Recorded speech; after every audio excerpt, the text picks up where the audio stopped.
Welcome back, nerds. It's Batman Mark with Nerds in a Bar with my cup of tea instead of my glass of beer.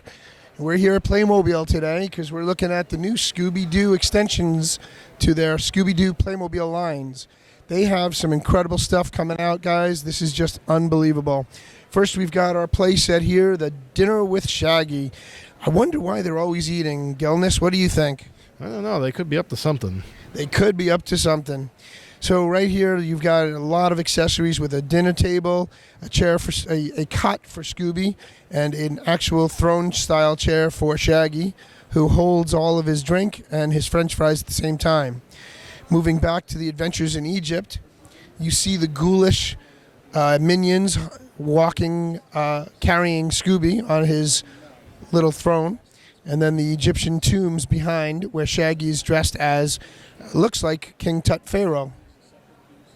Moving over to the left here, you've got Scooby-Doo's Adventure in the Witch's Cauldron, and you've got Thelma with him this time. Thelma is hanging out with Scooby, and the witch, with her boiling cauldron, is making some sort of a spell.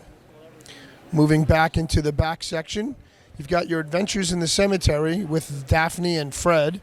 Scooby wearing his top hat with a coffin inside of a grave.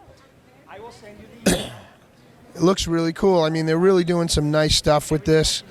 Playmobil has jumped by leaps and bounds in the preschool toys industry with their Scooby line. I just can't even. They've done so much. And now that they've been able to get the haunted house built and finished, it is by far one of the most deluxe play sets they have. We're moving back here to the Adventures in the Wild West because I missed it. Forgive me, guys. The Gilness is pointing to me here, and we've got the Stagecoach with $5 rides. Back then, $5 was a lot of money. Scooby's got himself a cowboy hat with the ghost chasing the stagecoach, and Shaggy's the driver of the stagecoach here in this diorama set.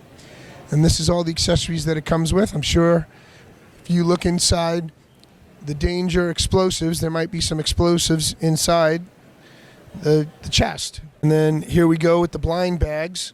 This is the mystery bags, the Mystery Figures Series 1 for Scooby Doo.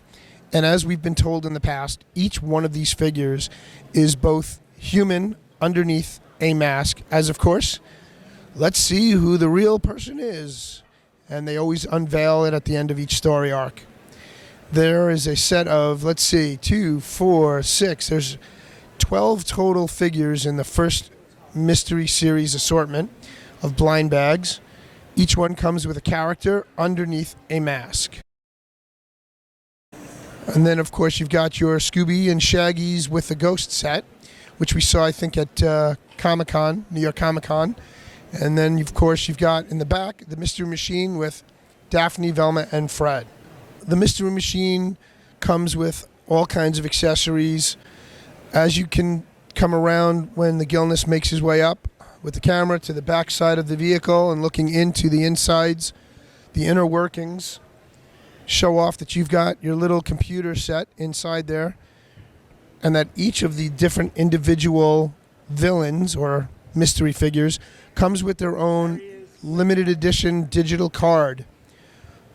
An info card, if you will, that goes into the Mystery Machine's computer banks and tells you who is which is what. You look down at the little purple box down below, you can see there are some specific cards inside there as well.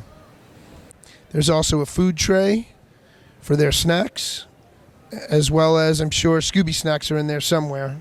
As you can see, the haunted house is a fully functional front, side, and back play set that gives you a three-dimensional, all-around view with its haunted light fixture at the front top of the house, with all the accessories and attachments, the hidden passageway behind the bushes underneath the stairwell that lead into a secret hallway, the stairwell going up, coming around, as you can see.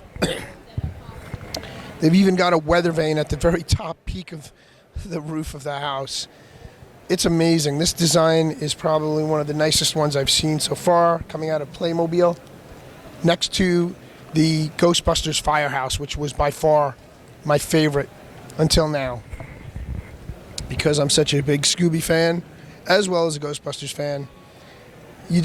I don't know that you can compare the two because each one is different unto its own. And that you have everybody who collects Scooby is going to want to get this complete set. They really did a phenomenal job on the detail. The coloring, the palette that they use for it is just phenomenal. With the coffins, the accessories on the inside, the chairs, the drop ceilings, the hidden floorboards, the bearskin rug, the clock, and of course the bookcase and china cabinet or curio cabinet on the inside. So here we go, folks. We're back at the Back to the Future Playmobil set, which now looks like a very full-on production piece with Einstein, the plutonium case, Doc Brown, and Marty, with the adapter for the lightning rod for the old set from the original movie.